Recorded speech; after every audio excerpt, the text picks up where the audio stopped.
Hello, I'm Tim Durham, the beekeeper, but right now, if you have a weed eater that's kind of been running poorly and it will not start, you cannot get it started, here's your problem. Alright, this happens to be a steel, and this is your problem. Can you see that spark arrestor right there? And a 15 millimeter will take it out and unscrew it and pull it out. And it may be kind of okay. There's your spark arrestor right there, and it's clogged. All right, here's how you clean it, and just burn that soot off of it. And beekeeper smokers get clogged up with soot. This is the very same thing.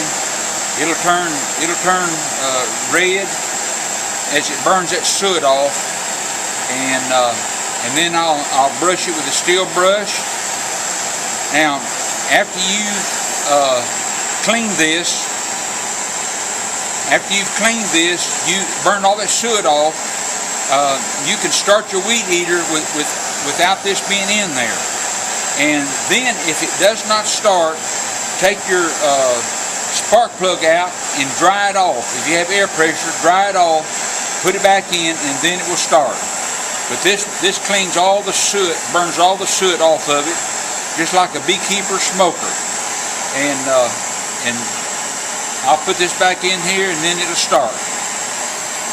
Now that booger's hot, so no touchy, no touchy. See if it starts, and it'll be loud now. So if it starts, we're gonna cut it off, and y'all have a good day.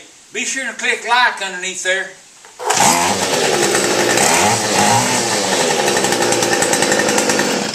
Alright, she started. That was the problem.